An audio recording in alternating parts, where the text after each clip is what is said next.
May I come in? ಚೀನಾಯಿಂದ ಎಲ್ಲಿ ನೋಡಿದ್ರು ಕೂಡ H M P V virus covid ಥರ ಇದು ಮತ್ತೆ ರಿಟರ್ನ್ ಬ್ಯಾಕ್ ಟು ಇಂಡಿಯಾ ಆಗುತ್ತಾ? ಪ್ಲಸ್ ಇದೆಲ್ಲ ಆಗಕ್ಕೆ ರೀಸನ್ ಏನು? ಇವೆಲ್ಲ ನೋಡಬೇಕಂದ್ರೆ ಮ್ಯಾಕ್ಸಿಮಮ್ 3 ಮಿನಿಟ್ಸ್ ಈ ವಿಡಿಯೋ ಮೇಲೆ ಸ್ಪೆಂಡ್ ಮಾಡಿ ಕಂಪ್ಲೀಟ್ ಡೀಟೇಲ್ಸ್ ತಿಳಿಸ್ಕೊಡ್ತೀನಿ. ಚೈನಾ ಅವರು ಎಷ್ಟು ಖತರ್ನಾಕ್ ಮಕ್ಕಳು ಅಂದರೆ ಆಲ್ಮೋಸ್ಟ್ 5 ಇಯರ್ಸ್ಗೆ ಒಂದ್ಸಲಿ ಯಾವುದೋ ಒಂದು ವೈರಸ್ ತೊಗೊಂಬಂದ್ಬಿಟ್ಟು ಅವ್ರ ಮೇಲೆ ಫಸ್ಟ್ ಪ್ರಯೋಜನ ಮಾಡ್ಕೊತಾರೆ. ಅವ್ರಿಗೆ ಯಾವ ಥರ ಸ್ಪ್ರೆಡ್ ಆಗತ್ತೆ ಅದೆಲ್ಲ ನೋಡ್ಬಿಟ್ಟು ಬೇರೆ ದೇಶಗಳನ್ನೆಲ್ಲ ಭಯ ಬೀಳ್ಸೋದು. ನಮ್ಮ ಹತ್ರ ಈ ಥರ ಒಂದು ವೈರಸ್ ಇದೆ, ಇದನ್ನು ಇಟ್ಕೊಂಡು ಲೈಕ್ ಎಲ್ಲ ದೇಶಗಳನ್ನೂ ಭಯಪಡಿಸ್ತೀವಿ. ಪ್ಲಸ್ ಅವ್ರ ಹತ್ರನೇ ಅವ್ರ ಜನಗಳಿಗೆ ಮದ್ದು ಕೊಟ್ಟು ಅವ್ರನ್ನೇ ರೋಗಿಗಳನ್ನು ಮಾಡಿ ಮತ್ತೆ ಅವ್ರ ಹತ್ರ ಇರೋ ಆಂಟಿವೈರಸ್ಸಿಂದ ಅದನ್ನು ಕ್ಲಿಯರ್ ಮಾಡಿ ಇಷ್ಟು ವೇಸ್ಟ್ ನನ್ನ ಮಕ್ಕಳು ಅಂದರೆ ಅಷ್ಟು ವೇಸ್ಟ್ ನನ್ನ ಮಕ್ಕಳು. And one more thing, Covid virus ಥರ ಇದು ಬ್ಯಾಕ್ ಟು ಇಂಡಿಯಾ ಬರುತ್ತೆ ಅಂದರೆ ನನಗೆ ಗೊತ್ತಿರೋ ಪ್ರಕಾರ 100% ಬರಲ್ಲ. ಬಿಕಾಸ್ ಯಾಕೆ ಅಂದರೆ ಆಲ್ರೆಡಿ ಜನ 2-3 ವರ್ಷ ದಂಗಾಗೋಗಿದ್ರು ಕೋವಿಡಿಂದ. ನನಗೆ ಪರ್ಸ್ನಲಾಗಿ ಎಕ್ಸ್ಪೀರಿಯೆನ್ಸ್ ಮಾಡಿ ಹೇಳ್ತೀನಿ.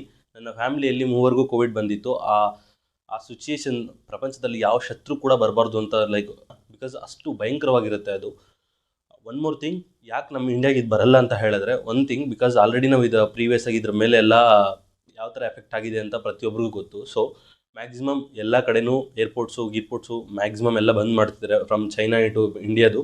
And one more thing, already ನಮ್ಮವರು ಸ್ಟಾರ್ಟ್ ಮಾಡಿಬಿಟ್ಟಿದ್ದಾರೆ ಇದಕ್ಕೆ ಆ್ಯಂಟಿವೈರಸ್ ಯಾವ ಥರ ಕಂಡುಹಿಡಬೇಕು ಅಂತ. ಬಿಕಾಸ್ ಅವ್ರು ಬಂದು ನಮ್ಮನ್ನು ಡಿಮ್ಯಾಂಡ್ ಮಾಡೋಕ್ಕಿಂತ ಮುಂಚೆನೇ ನಮ್ಮ ಹತ್ರ ಆ್ಯಂಟಿವೈರಸ್ ಇದ್ದರೆ ಯಾರ ಕೈಲಿ ಏನೂ ಮಾಡೋಕ್ಕಾಗಲ್ಲ. ಆ್ಯಂಡ್ ಆಲ್ಮೋಸ್ಟ್ ಒನ್ ಥಿಂಗ್, ತುಂಬ ಜನ ಇದು ಮ್ಯಾಕ್ಸಿಮಮ್ ಕೋವಿಡ್ ವೈರಸ್ದು ಯಾವ ಥರ ಸಿಂಟಮ್ಸ್ ಇರುತ್ತೋ ಸೇಮ್ ಸಿಂಟಮ್ಸೇ ಇದಕ್ಕೂ.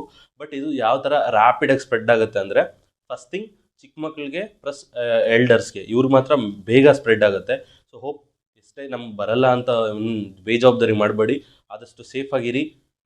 ಈಗ ಮಾಸ್ಕ್ ಬಳಸೋದನ್ನು ಸ್ಟಾರ್ಟ್ ಮಾಡಿ ಅಂತ ಹೇಳ್ತಾ ಈ ವಿಡಿಯೋನ ಇಲ್ಲೇ ಕ್ಲೋಸ್ ಮಾಡೋಣ. Thank you so much. Bye.